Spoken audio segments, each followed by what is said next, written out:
Put it on the back here or something, that's right.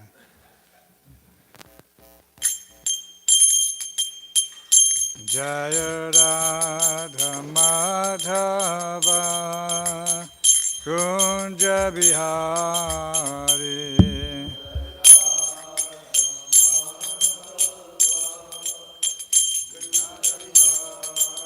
Jaya Radha Madhava Kunja Bihari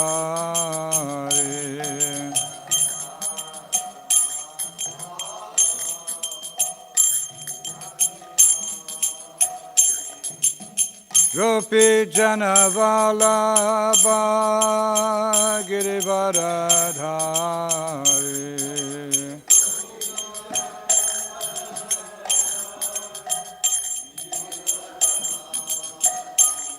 Gopi Jana Vallabha Girivaradhari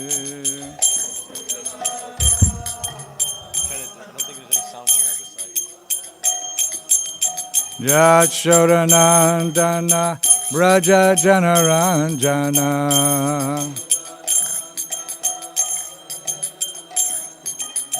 Yashodanandana Braja Janaranjana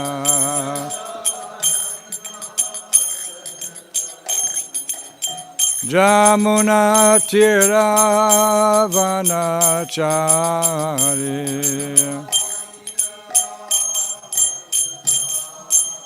Jamuna Tira Vanachari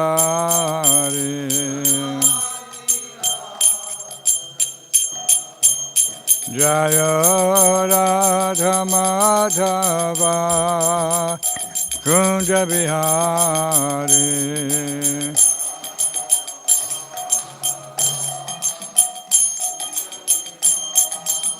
Jaya Radha Madhava Kunja Bihari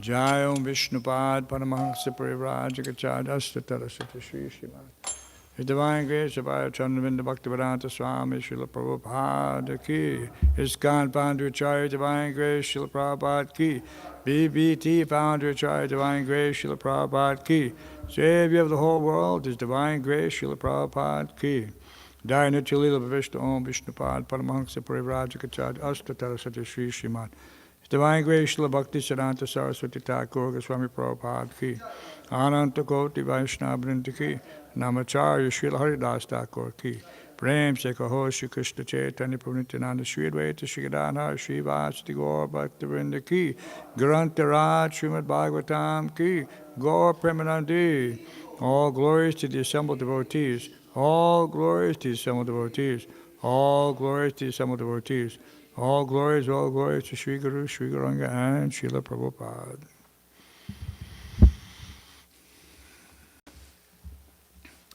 Reading from Srila Prabhupada Leelamrita, Volume 6, chapter titled Krishna's Great Soldier.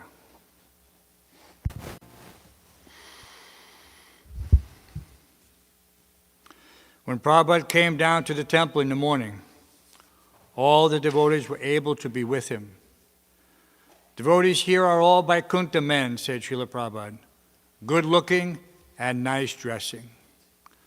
Gokulananda is so beautiful. I shall be glad to die in that condition amongst the devotees and seeing Gokulananda. The devotees had come to see that Srila Prabhupada actually looked very wonderful in his dark sunglasses and freshly pressed silk dhoti and kurta, with clean, clear Vaishnava tilak on his forehead. He would come gliding down the stairs on the palanquin, carefully carried by two able-bodied disciples, and he would sit on the Vyasasan and watch them perform kirtan of the holy name. Since he rarely spoke, the kirtan and his appreciation of it was the main exchange between him and his disciples. Externally, Srila Prabhupada gave very little indication of even appreciating the kirtan. Those who were standing or dancing near to him, however, could see behind his glasses the tears sprinkling from the corners of his eyes and onto his cheeks. And all the devotees chanted and danced, rejoicing in the knowledge that Srila Prabhupada simply wanted to be with them. They knew that although he was a pure devotee and self-satisfied, he could actually be inspired by his disciples' affection. By their intense enthusiasm to serve and praise Krishna under his order, he could become enlivened to stay in the world longer and preach. The devotees in a manner agreed that Radha Gokulananda seemed to be looking specifically at Srila Prabhupada, and he was looking especially at them. Some felt that by witnessing Srila Prabhupada and Radha Gokulananda, they were looking directly upon the spiritual world, seeing Krishna and his pure devotee. Therefore, there was no need for talks or demonstrations further than what Srila Prabhupada was giving everyone by coming to be with them in the temple room. Each morning the kirtans would build enthusiastically. Tamal Krishna asked that the devotees not sing the Guru Puja song because it created too much emotion for Srila Prabhupada. So they chanted the Pancha Tattva mantra and then Hare Krishna. After half an hour, the singing and chanting would be fervid, and Srila Prabhupada would sometimes tap his thumbs together. Just this slightest movement of his body increased the intensity of the kirtan. Then with the raising of one finger, Srila Prabhupada set the whole room full of hundreds of devotees into jumping ecstasy. The devotees felt that by chanting Hare Krishna and dancing, they were somehow singing and praying for Srila Prabhupada's good health and continued life. Srila Prabhupada would sit, unmoving, but the devotees knew his desires, and many of them continued jumping several feet into the air, almost touching the chandeliers. After a wild transcendental hour of kirtan, Srila Prabhupada would go upstairs again, carried over the heads of the devotees on the palanquin. When the devotees in London heard that Srila Prabhupada was getting many invitations to go to America, they began to worry. They were thinking this would be the last time they would see him, and they wanted to keep him with them forever. If they could distribute an incredible amount of books, then maybe he would live longer and stay longer at Bhaktivedanta Manor. They were already feeling privileged that Srila Prabhupada had chosen their temple out of all others. And as they spoke among themselves, they concluded that Radha London Ishwara and Radha Gokulananda must be Prabhupada's favorite deities. They realized that aside from chanting and serving, there was nothing they could do to help Srila Prabhupada and keep him with them. And this inability made them helpless.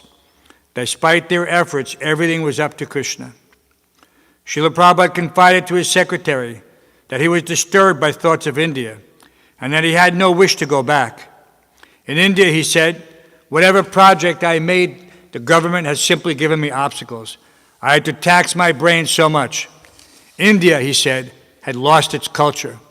Now they think everyone is God, and they do not understand bhakti, the teachings of the Bhagavad Gita. From the members of parliament to the members of the street, everywhere there is suspicion that I have brought the CIA. Such a mistake they have made. Since Srila Prabhupada had come to London, his emotions were much more noticeable than before. Where he would have checked his emotions before, he now did not or could not. He frequently cried in ecstasy because he was saturated with love for Krishna. At any moment his tears might come while hearing a kirtan, seeing the deities, hearing of a devotee's service. The tears would pour down his cheeks, making his visage more beautiful. At other times he would utter a long, deep not out of physical pain, since he said he was quite all right, but out of his Krishna-conscious emotions, the ecstasy of his love of God. After a few days, Srila Prabhupada got a good report on the progress of his U.S. residency. Bhāgavatam had gone to Washington, D.C., and now phoned to say that Srila Prabhupada would have no difficulty in getting his expired residency renewed. All the officials Bhāgavatam had contacted were friendly and invited Srila Prabhupada to return. Tamal Krishna conveyed this while Srila Prabhupada sat on a mat, his frail body being massaged by Upendra. Instantly, tears welled up in Srila Prabhupada's eyes, and with a choked voice he said, America has been so good to me, to give me money, men, everything. I have no designation that this is my country, but because they have given me so much facility, I cannot forget my obligation to them. I want to make them happy, and through them, the whole world. Srila Prabhupada looked forward to traveling to America. Shortly after Janmashtami, which would fall on September 6th, 2 weeks from the date of his arrival in England, I want to live a little longer, he said, to make everything more perfect. Srila Prabhupada ki.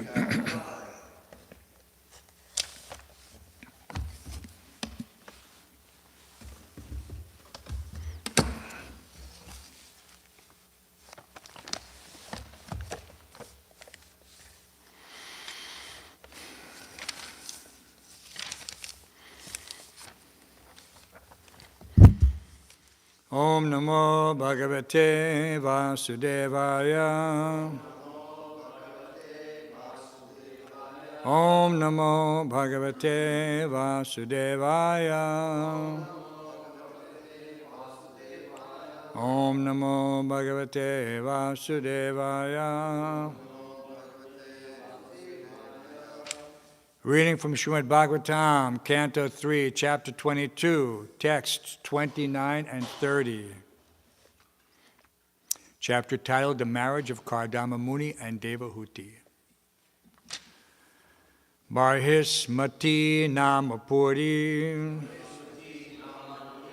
Sarva Sampat Samanvita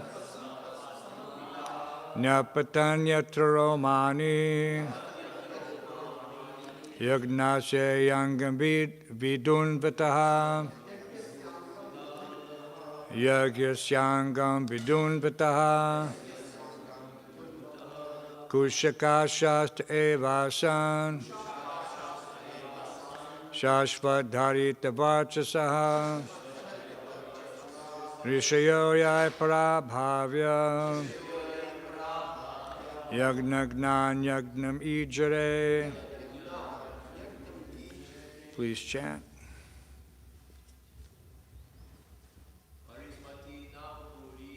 Parismati Namapuri Sarva Sampat Samanvita Nyapatanyatra Romani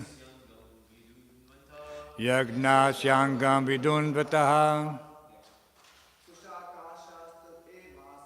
Kushatkasat Evasan Shastvadharita Vachasaha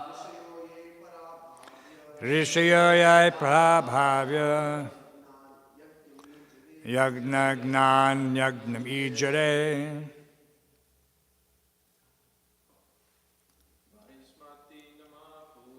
Parismati Namapuri Sarva Sampat Samanvita Nyapatanyatra Romani Yagnasyangam Vidunvataha Kushata Shasta Evasan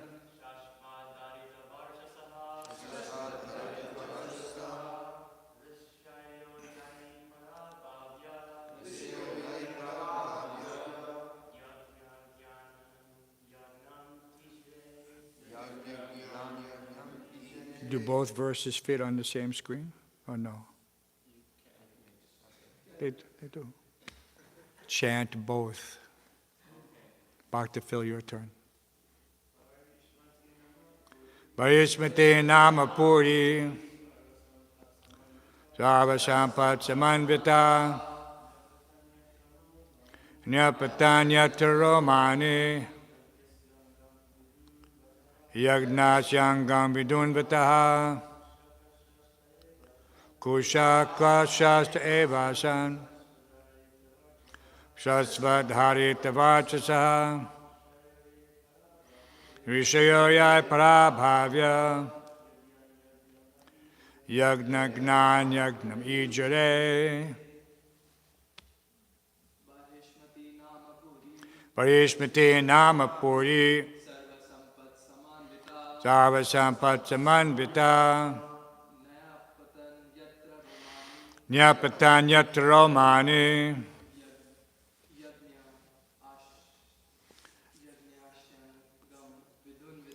Yagnasyangam vidunvata Kusha kashatu evasan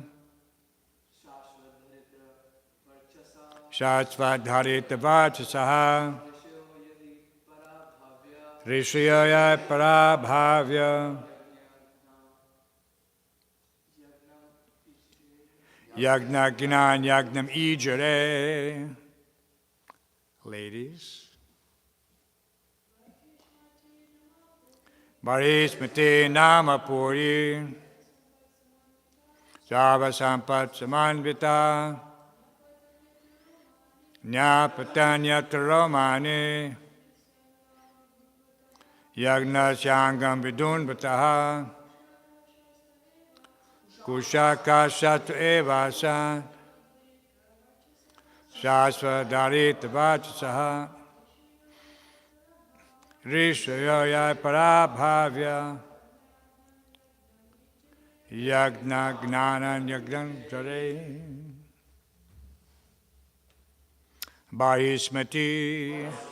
Bharismati Nama named Puri city Sarva Sampat all kinds of wealth Samanvita full of Nyapatan fell down, yatra, where, Romani, the hairs, Yagnasya, of Lord Bore, Angam, his body, Vidunvataha, shaking, Kusha, Kusha grass, Kasha, Kasha grass, Te, they, Eva, certainly, Asan, became, Shashvat Harita, of evergreen, Vachasaha, having the color, Rishaya, the sages,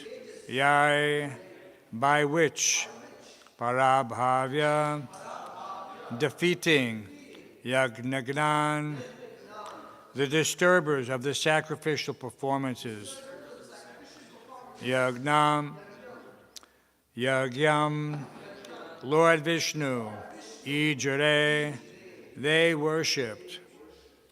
Translation and purport by His Divine Grace, A.C. Bhaktivedanta Swami Prabhupada. The city of Bharismati, rich in all kinds of wealth, was so called because Lord Vishnu's hair dropped there from his body when he manifested himself as Lord Bore. As he shook his body, this very hair fell and turned into blades of evergreen kusha grass and kasha, another kind of grass used for mats, by means of which the sages worshipped Lord Vishnu after defeating the demons who had interfered with the performance of their sacrifices.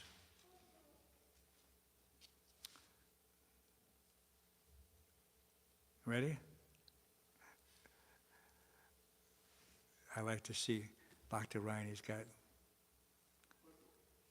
The city of Bharismati, we can all repeat. The city of Bharismati, rich in all kinds of wealth, was so called because Lord Vishnu's hair dropped there from his body when he manifested himself as Lord Bore. As he shook his body, this very hair fell and turned into blades of evergreen kusha grass and kasha, another kind of grass used for mats, by means of which the sages worshipped Lord Vishnu after defeating the demons who had interfered with the performance of their sacrifices. Purport by His Divine Grace, A.C. Bhaktivedanta Swami Prabhupada. Any place directly connected with the Supreme Lord is called Pitastan. Bharismati, the capital of Swayambhuva Manu, was exalted, not because the city was very rich in wealth and opulence, but because the hairs of Lord Varaha fell at this very spot. These hairs of the Lord later grew as green grass, and the sages used to worship the Lord with that grass after the time when the Lord killed the demon Hiranyaksha. Yagna means Vishnu, the Supreme Personality of Godhead. In Bhagavad Gita, karma is described as yagnartha. Yagnartha karma means work done only for the satisfaction of Vishnu. If something is done for sense gratification for any other purpose, it will be binding upon the worker.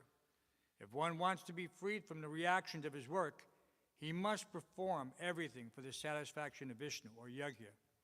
In the capital of Swayambhuva Manu, Barhismati, these particular functions were being performed by the great sages and saintly persons. Om Jnana Tarandasya Gananjana Shlakaya Chakshurmritamina Tasmai Shri Gurave Namaha Mukam Karoti Vachalam Pangum Mankaite Gurum Yakipatamaham Bande Shri Gurum Dinataranam. Many places of pilgrimage similar, like in Prayag at the Triveni, where a drop of the nectar fell. So therefore the Kumbh Mela, Kumbh means pot. So a drop of nectar fell there, and it became specifically benedicted that anyone who takes bath there becomes relieved, not just the sinful activities of one life, but of all of his lives. And as I used to tell my brother, who I took to bathe in the Ganges at one point, I said, like baptism, there's the same concept in Christianity. They dunk you in the river. And that baptism is supposed to cleanse you of all your sins. Of course, this is some reflection of the Vedic tradition, because the bathing in the Ganges removes all your sinful activities. But then, now you're clean, what do? Do you become like the elephant with prayashchitta and throw the dust all over your body, the dust of additional, newly manufactured sinful activities? That prayashchitta Prabhu described as useless.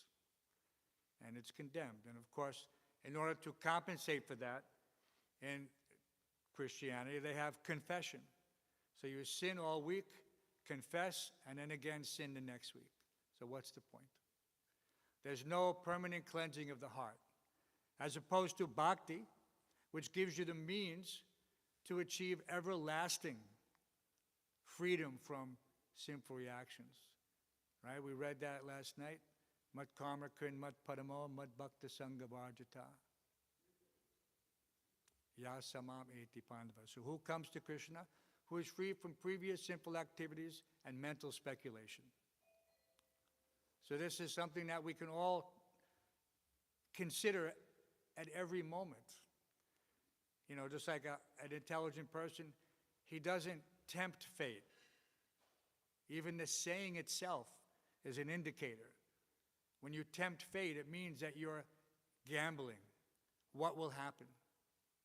Anything. This is the point. You don't know what your stock of sinful reactions are. And so tempting fate means you're essentially just rolling the dice or spinning the wheel. And anything can happen. And it does, all the time.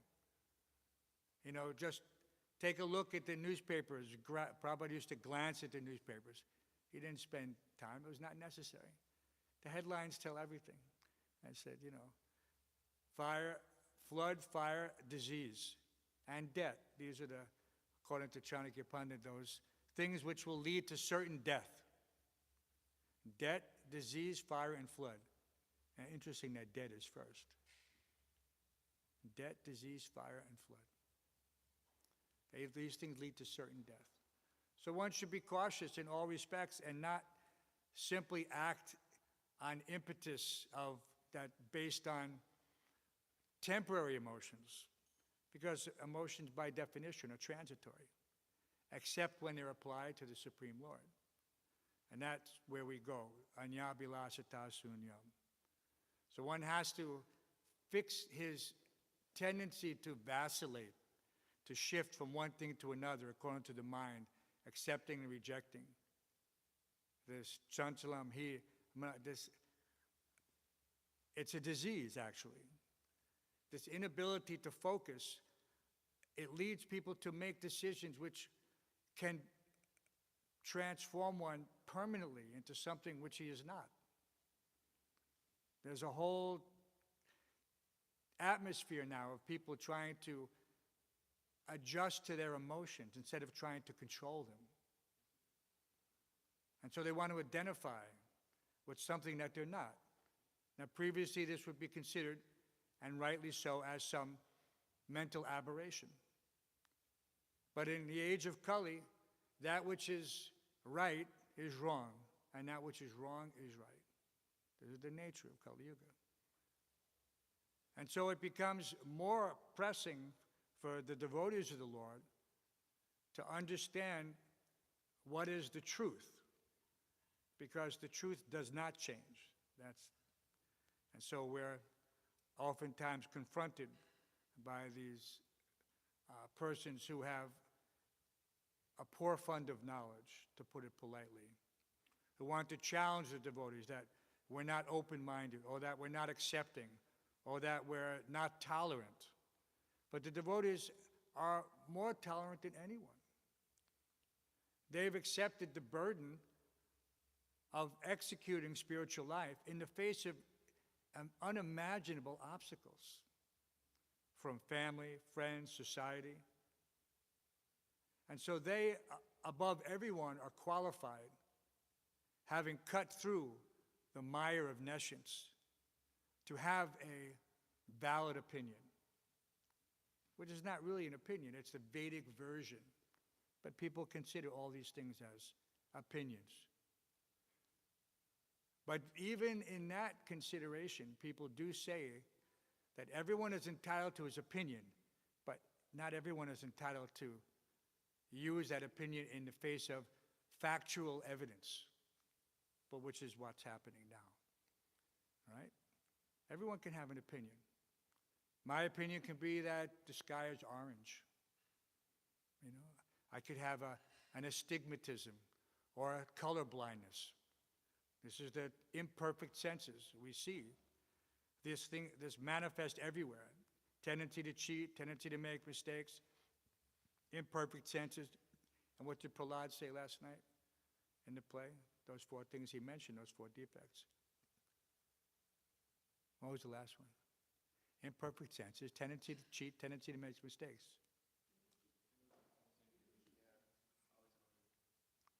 So these things are there, and only the devotees see them. That's the amazing thing.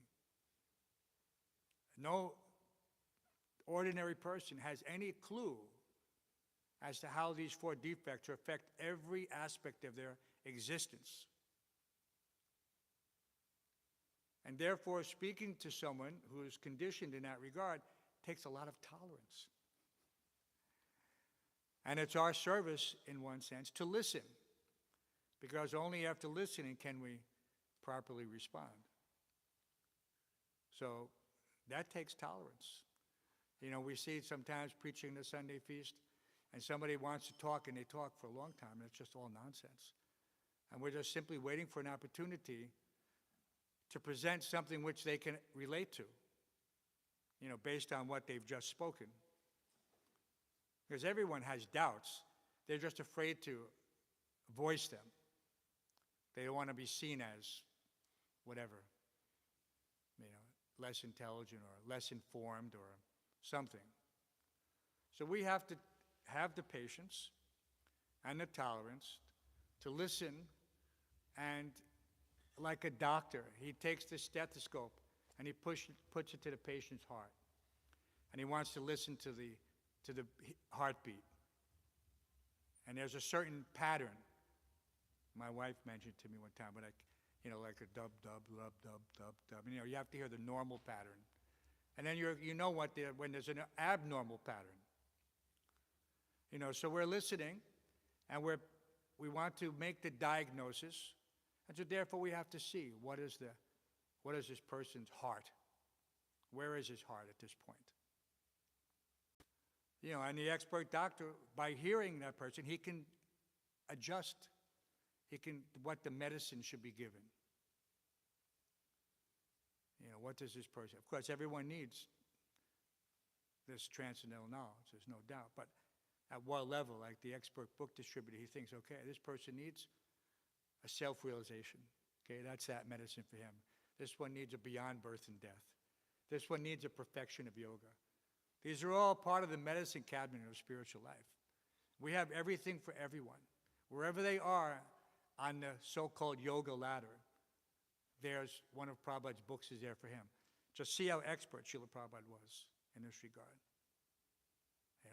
He wrote Easy Journey to Other Planets because that was the prevailing atmosphere. Man was looking finally towards the stars again. He's always done so, but thinking as they were, that let us explore space, so Prabhupada immediately exploited that sentiment. And boom, Easy Journey to Other Planets. It's so many things, the perfection of yoga. When he gave these classes in Los Angeles, on the 6th chapter, there was so many new people there. And he concentrated just what they could hear and understand. And this goes for everyone. The first tapes I ever heard of Srila Prabhupada was that yoga series, yoga system, 7 cassettes. Everything was measured by cassettes. So we're supremely fortunate. Guru Krishna Kripai Bhai Bhakti Lata Beach. First Guru, then Krishna. We understand that. Sometimes we have to try to help others to appreciate the order in which one can achieve success in spiritual life. First Guru, then Krishna. And some people are thinking, no, I can just approach Krishna directly. And you see they'll manifest that in various ways. But we have a process, to put Srila Prabhupada and the Acharyas and our parampara servants. Prabhupada said that my guru, his guru, their gurus, they're all parampara servants. So therefore, we're also parampara servants, and we should accept that responsibility at the right time and at the right place. It is not something to be taken lightly. Parampara servant is a heavy responsibility. He carries with him the reputation of an entire line, and it can be easily disrupted, as we've seen. In any corporation, their primary concern is their reputation. That's their primary concern. Everything else can be adjusted.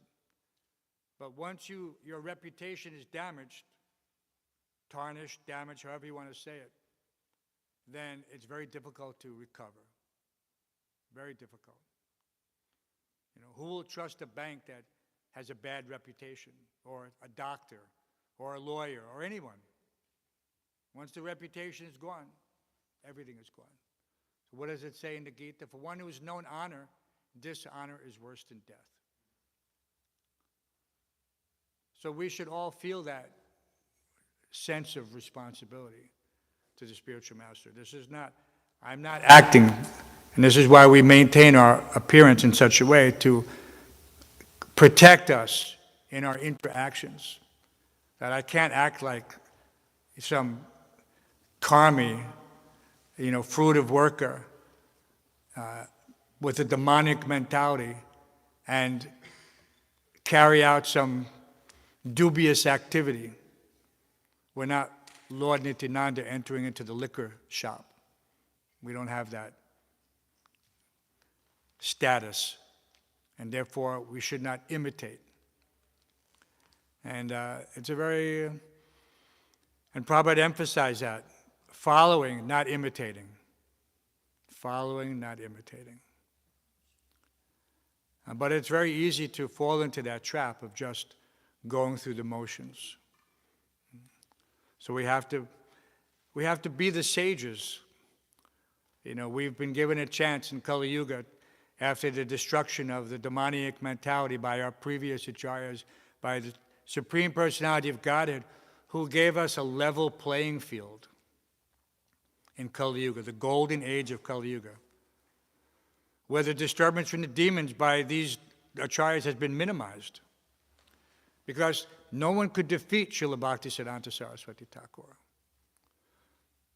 So therefore, by his efforts, a great soul like Srila Prabhupada was able to have faith and confidence that this person is competent to carry the message of Chaitanya Mahaprabhu. And that faith in his guru led to a revolution, in the material world. So such is the potency, of carrying the responsibility of being a parampara servant. That we have an opportunity to do something wonderful. No one can imagine. There's nothing so great. It doesn't matter the topmost position in the material world. It's dwarfed in comparison to what the devotees of the Lord accomplish on a daily basis. Yeah? There's no comparison. They're not saving people. Their whole civilization is simply based on killing and exploitation. What they call it, endless wars. Endless wars. And if not for the Sankirtan movement, everything would have already finished by conflagration. But we have a concession. So even though there's always doom and gloom in the news, which is why we don't really give it much credence, we understand that Lord Chaitanya's mercy has no impediment. As long as we're able to act as the messengers, of our Guru Maharaj. This is, and the Guru, the specific quality of the Guru is that he doesn't change the message of the previous acharyas. He simply delivers the essence according to time and circumstances without changing anything. So this is one of the specific characteristics of the spiritual master. And so we recognize this. Devotees who have gravitated towards their respective spiritual masters have this appreciation. That they've been delivered specifically by some specific, attribute, which is a reflection of their dedication and love for their spiritual master. And so what we're seeing in these disciples, what we should be seeing, and for the most part we are seeing, is the reflection of their love for Srila Prabhupada. And to that extent that they have that, then their service to Prabhupada is successful as his representatives. So we should all aspire to attain that level of dedication and determination. It's not an academic thing. It's not that I'll achieve a certain level of realization simply by study. Chindanti kovida tasya. This effort has to be based on action. You cut the hard knot with knowledge, but then what is the next step? One has to engage. Sambandha abhideya prayoja. So the first stage, people think that this is like some primary stage. It's not. This is not the realm of so-called kanishta endeavors. The sambandha, establishing one's relationship with the Supreme Personality of Godhead, is a monumental task. You have to defeat all of your misconceptions, accumulated from millions of births. And you have to be completely clear so that you can dedicate yourself 100%. Then you can engage yourself, abhideya. And if you're fortunate to engage in such a way that you find this yourself fully satisfied by whatever service it is, then you can move to the next stage. Otherwise, you go back down. And abhideya, if you're sincere, you will find what it is that you feel will enhance your relationship with your spiritual master in Krishna. It can be the flexibility to do anything, to take every opportunity and take ownership of it. Make it your responsibility. Whatever it is, it doesn't matter. Eventually, Krishna will put you in a situation where you are constantly engaged in that way, according to your desire to satisfy the spiritual master in Krishna. And you'll never have any, how can you say, doubt. Because doubt is such a difficult area of concern for many devotees that they can't, I don't know if this service is really for me. Let me go try this. Let me go this place. Let me go that place. If you have successfully passed this point of achieving a certain level of success with your chanting and your hearing and your service attitude, Krishna will put you in that position. Nimitta matram. He's just waiting for you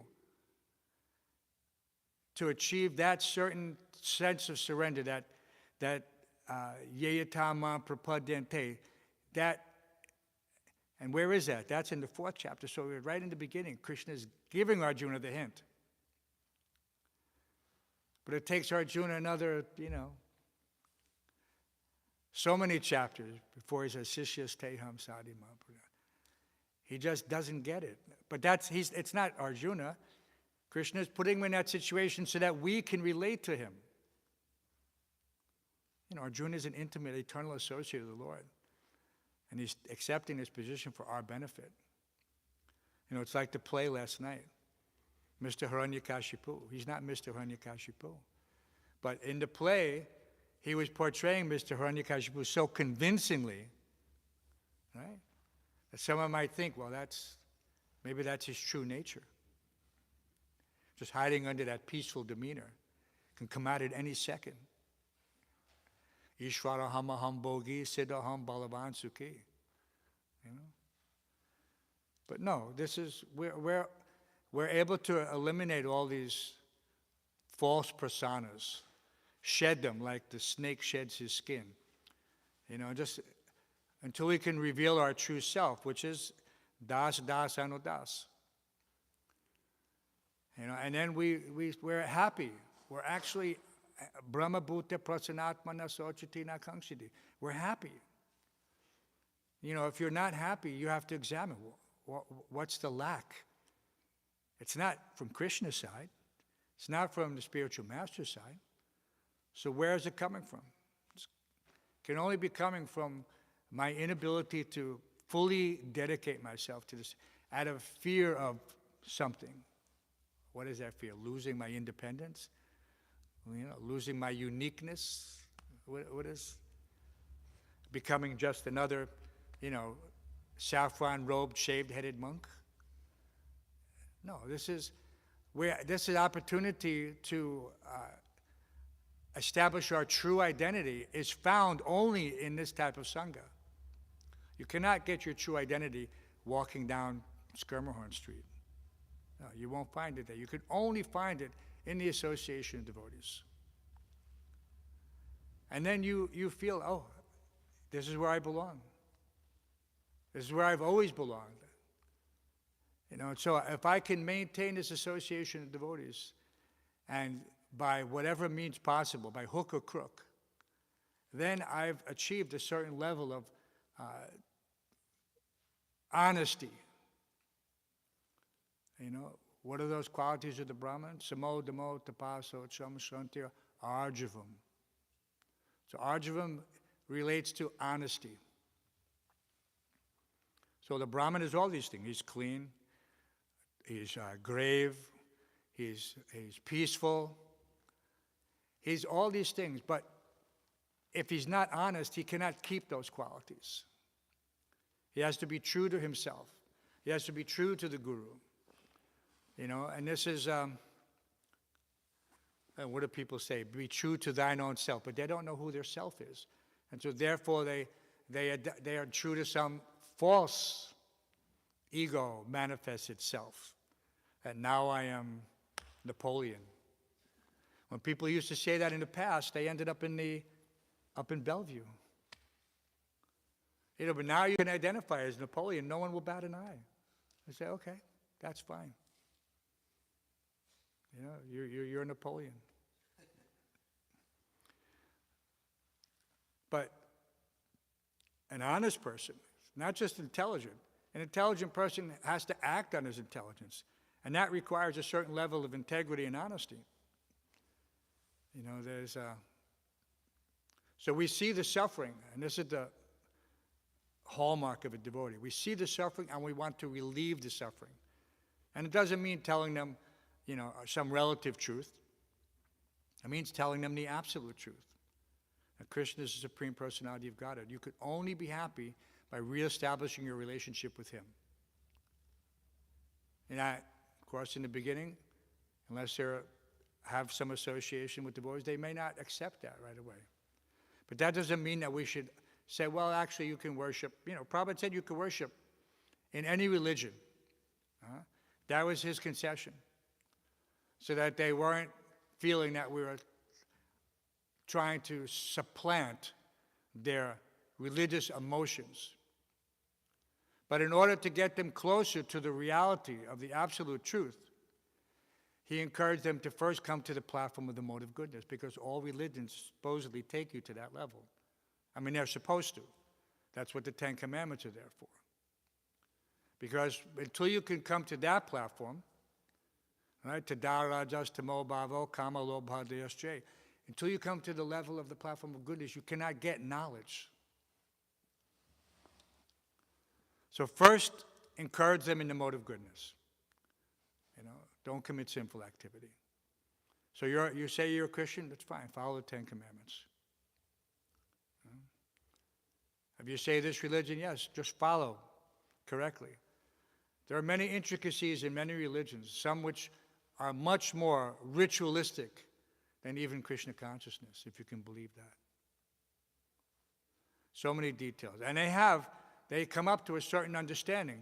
Many also understand that they're not this body, but many do not.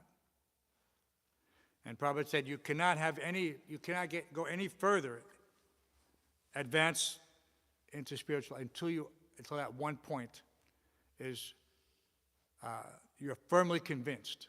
Prabhupada used that term, firmly convinced that you're not this body. And then, to that extent that you're open to the cleansing process by hearing and chanting, then you will make rapid advancement. We've seen how, and Prabhupada commented that the devotees were coming and they're just brand new, but by their demeanor, by their bright-faced, not just their superficial, external, physical appearance, but by their bright-faced enthusiasm, which pervades their existence at this point. It can be seen that this person that has achieved something that very few people will achieve in this material world. Just by being in Prabhupada's presence, actually, once you've had that experience, you can never forget it. It's like that term, rasagraha, means once having tasted the nectar of the lotus feet of Krishna, one can never forget. Can never forget. But to the extent that you're engaged or not engaged, you can be covered over. It's there, but now again, whatever you've done has obscured, that memory from you having access. Just like if you have, sometimes we see that people will lose a file on their computer. You have thousands of files, and that file is there, but you can't locate it. For the life of you, you can't access it. It's there. So sometimes we get lost in the material situation. It's a little tricky. You have to navigate a few different ashrams. You're brahmachari, everything's nice. You become a grastik, it's a little more complicated. And then things, what you were happy doing as a brahmachari, you don't have access to those things anymore in one sense. You're no longer immersed in the association of your god brothers to that extent that you were previously. You have to seek it out, but if you're lazy, you won't. You have to do everything you can to maintain it, but the tendency is you get caught up in household affairs. So what's that verse? Matirna Krishna Paratak Svatova Mito Bipadyete Griha Vitanam Adanta Gobir Vishatam Tamisham Punak Punas Javata Javananam. That this becomes, everything becomes complicated. And you even may have people trying to help you, but you're not listening, you can't hear it. Your mind has become distracted, by so many other so-called obligations. And then what happens? After having been released from the clutches of material life, one again, punak punas chavata chavana, he again enters into the realm of chewing the chewed. So what does that analogy mean, chewing the chewed? If you haven't been to India, it's very difficult to picture. But in India, they have these sugarcane vendors. They have a little cart, they either wheel it or they pull it or they have it on a flatbed rickshaw. And they'll go, and it's very entrepreneurial. You go get a bundle of sugarcane, buy it or procure it somewhere or other, and you go someplace in front of a temple and you start grinding sugarcane. And the sugarcane press has an adjustment. You put it through once, and then you take that same stalk and you put it through again, but first you have to adjust the tension on the roller so that the wheels compress it a little bit more to get the next level of juice.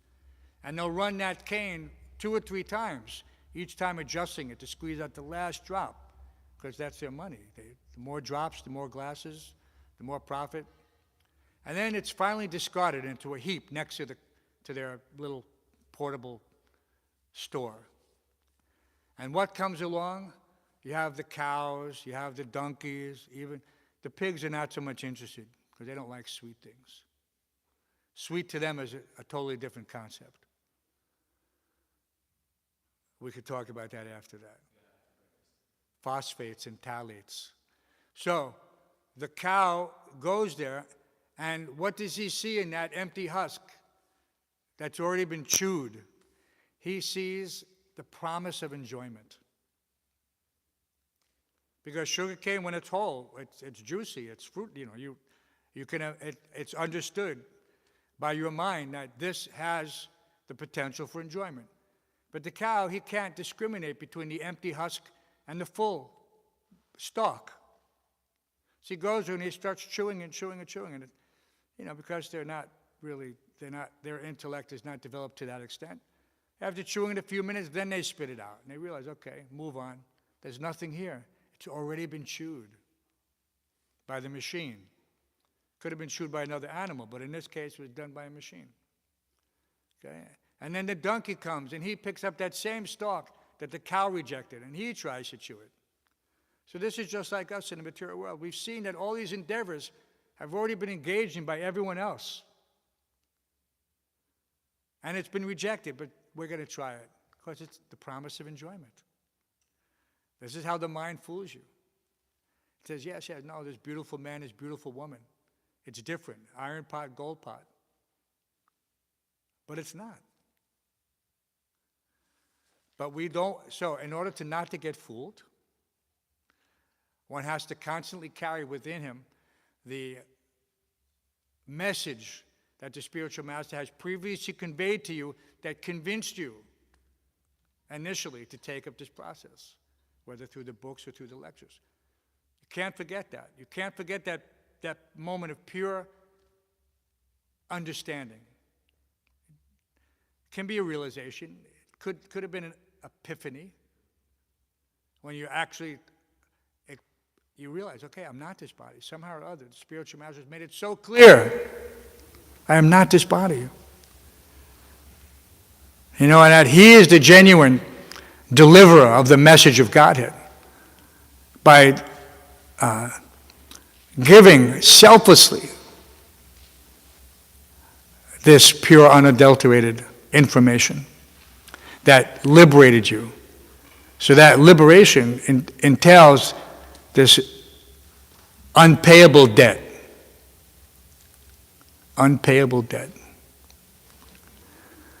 But one has to, again, one has to be honest. Just like I can go and lend you money and you could turn around and say, no, you never lent me anything. You're a mistake.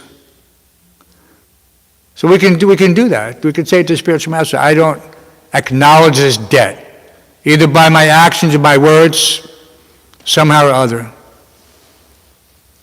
I don't acknowledge this debt. So that means that this person is not honest. He's not a Brahmin. He hasn't achieved those qualities that Tada Rajas Tamo Bhava. He hasn't achieved like that. So we don't. Srila Bhaktisiddhanta gave that, and I'm paraphrasing, example that better to be an honest sweeper in the street than a charlatan spiritualist. Someone dressed in the robes of a sannyasi, but who's just doing it for some material benefit, to collect alms, to get praise, puja pratishta, it says in India, puja and pratishta. So everything we do should have we should have self-awareness. How am I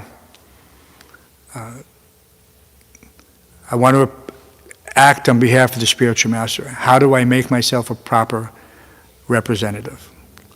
So that's our identity. And we shouldn't deviate from that. We shouldn't try to change it or make something different. This just leads to chaos. One becomes, the term in the Chaitanya Charitamrita is asara. When one disobeys the orders of the spiritual master or tries to adult, it becomes asara. Asara means useless. Useless. Very strong term. And given by none other than Supreme Personality of Godhead in His golden avatar manifestation. So we should not ever try to do anything which will create confusion. It's just like it says one should not disturb the minds of the less intelligent. Okay, that's how it's essentially described. But that disturbing the minds of the less intelligent doesn't mean that I'm telling them something that they can't appreciate or understand, or they're not capable of, or it's going to make them angry. Causing confusion means that we should not be acting contrary to our understanding of the philosophy. That's what's going to cause confusion. And look, this person is supposed to be a devotee. Look what he's doing. That's the confusion. So we should take it very seriously that who we are and what we represent. And I am the servant of my spiritual master. He is my ever well-wisher. And I owe him a debt of gratitude that cannot be repaid.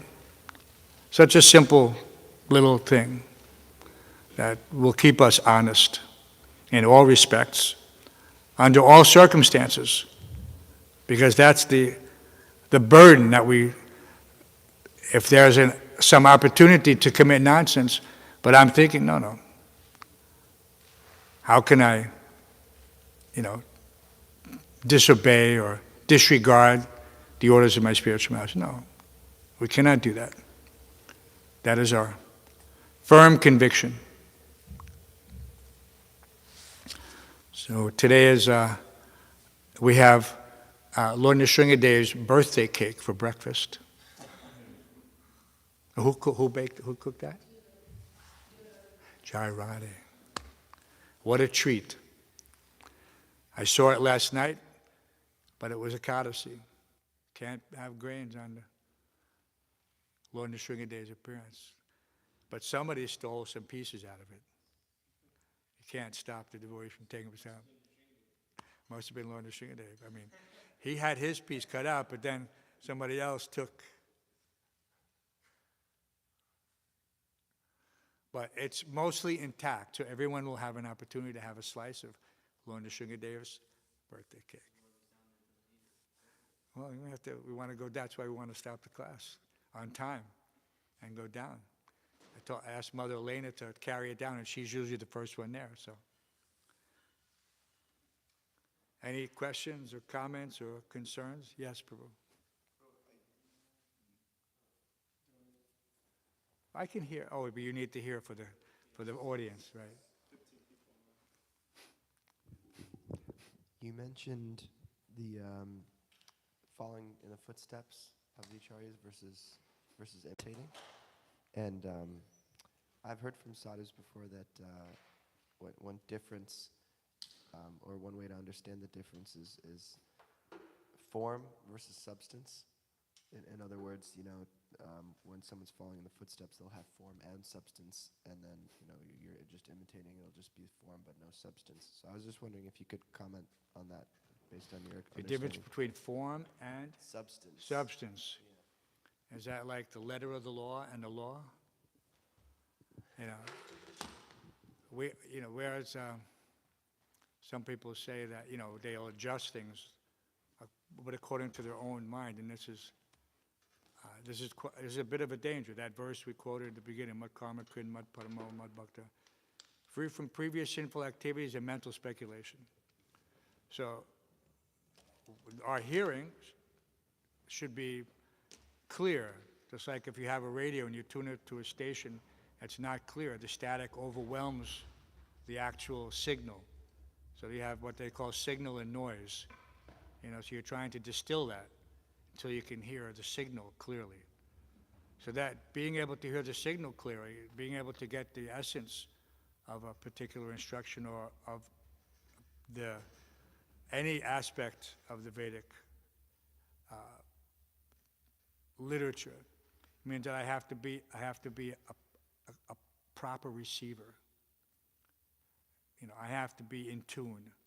To put it in a gross sense. So otherwise, any misunderstanding will not, how can you say? You will not recognize it initially, unless you have someone to tell you, either the guru or a competent, compassionate God brother who will say, no, that's not the right understanding. We have to go back and see, what did it say here in this verse, in this chapter? So ultimately everything comes down to for making ourselves, cleansing our heart. Because from that point, then we will actually understand what is reality distinguished from illusion. Someone may say something, the flowery words, the Veda Vata Ratas, they're everywhere. They're in our society as well. If someone wants to justify something, they can. There's 700 verses. You get to kind of. So we should try to make ourselves, like I said, proper recipients, so that we can differentiate between what is this knowledge and what is this something other than knowledge, not necessarily illusion, shadow knowledge even. They have that as a whole concept of this. There's like we know shadow ecstasy and shadow this and shadow that. So if we can align ourselves with those who have knowledge, real knowledge, and we've seen it and we can recognize it, then we can remain in that level and share that same appreciation. And that common appreciation is where you get the Tushanti Cha Ramanti Cha. There's a lot of opposing issues. But simplicity and honesty, if I want to continue to do service, I have to ignore the noise and just get the signal, just tune it in. And Krishna said, what is that? Sashyasteham. I accept my spiritual master. Tadvidi pranipatena. I will engage, render service, and inquire submissively. If I can do that, then I don't have a problem. It's just that we see that our nature is challenging, because that's why we're still in this human body.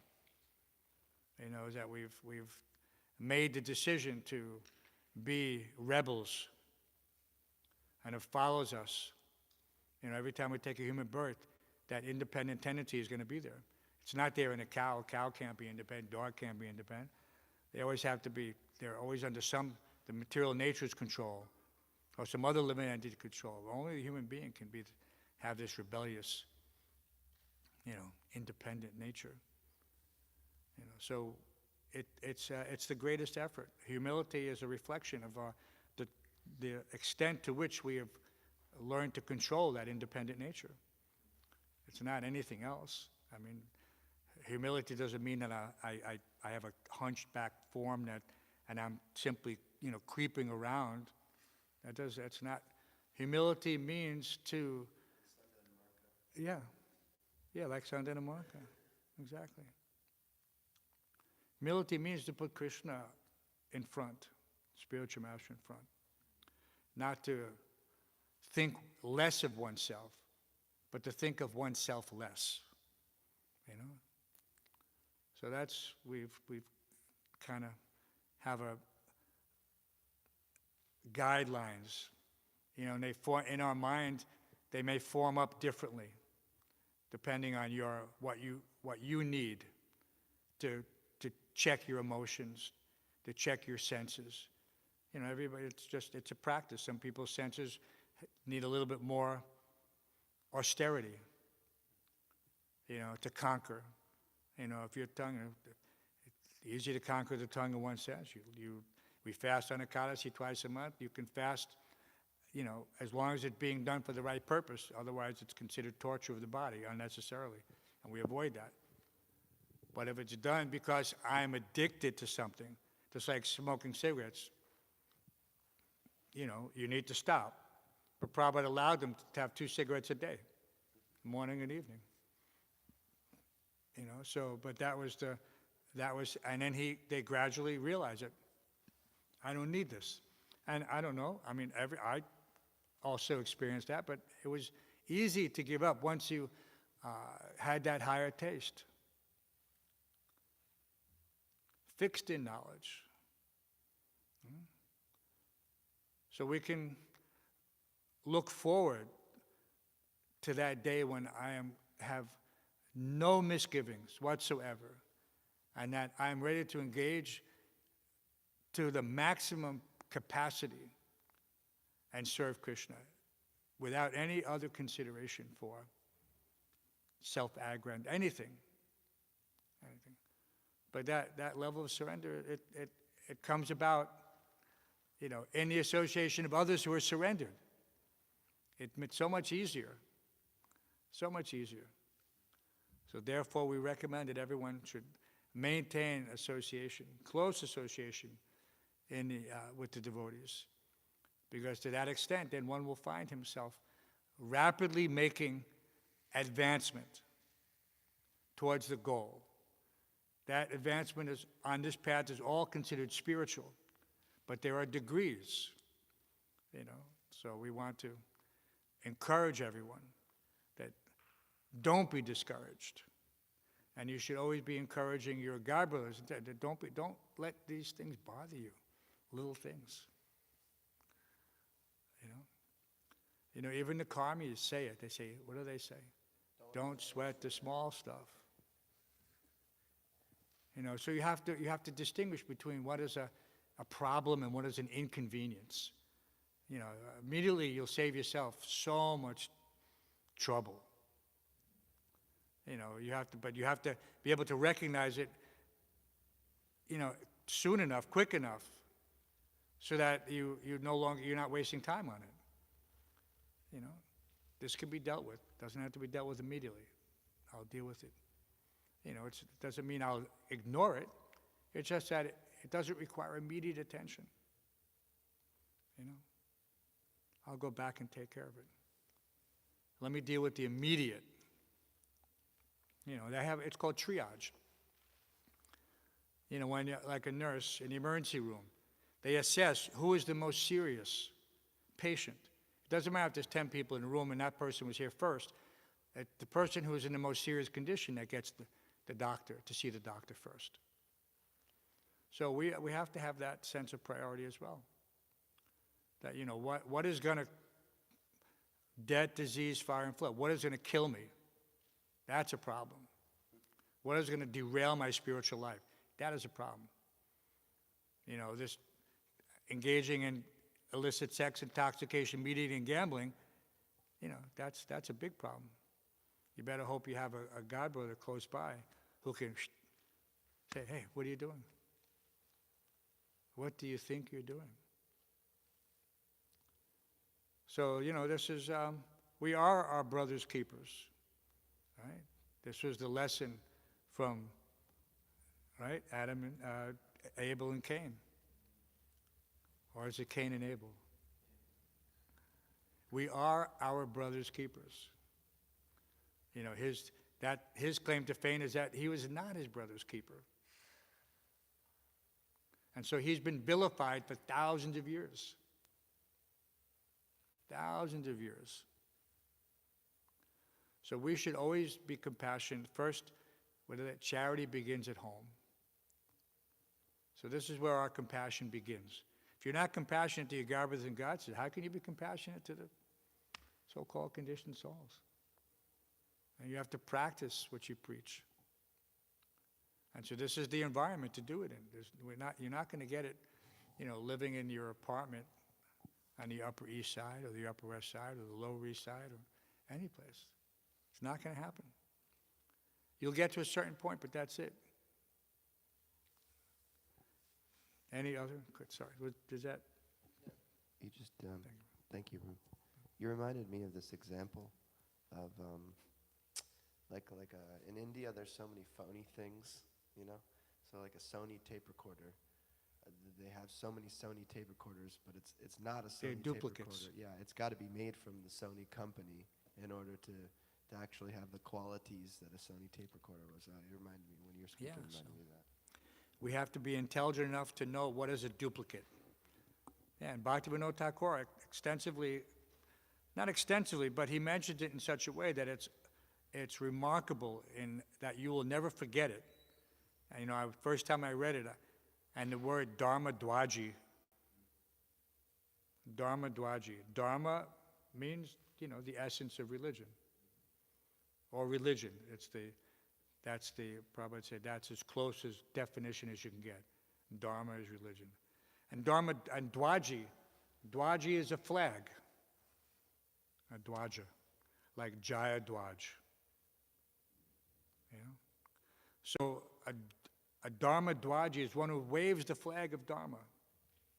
But what does he do? He's not waving a flag. He's appearing in the guise of a devotee, posing as a holy person or a saintly person or a devotee. And and the next thing that Bhaktivinoda Thakur talks about is the Kali Chela. So those two things are there. The Kali Chela, though, is recognizable simply by his actions. And the Dharma Dwaji is a little bit less noticeable, So you have to know both of these. And that comes only from the association with real devotees. Otherwise, if you don't know, like if you don't know what gold is, then you can be fooled by fool's gold, which is iron pyre, because you're not a geologist. You want to know what gold is, you take it to a trained geologist, and he'll tell you, yes, there's a real gold. Or you have to study it yourself to know what the properties of real gold are. Either one. We have both. We have the spiritual master. We have the learned, associates of the spiritual master. We have our God brothers and God sisters. And, they can also tell us, that's a duplicate. Those devotees who have lived in India for years, they know. They'll tell a devotee, no, don't buy that. That's a duplicate. It's a knockoff. So there's many such knockoffs. Spiritual life, material life, so many knockoffs. So we have to be cautious, who we associate with, right? Jana Sangha Chalolyam Cha. Nectar of Instruction gives us everything we need to know in this regard. Such an important, that's why it's there in Bhakti Shastri. So important. Any other questions, comments? Because we're supposed to end at 9 o'clock. I tried to end at 9 o'clock. That's okay. Śrimad Bhāgavatam ki, Shri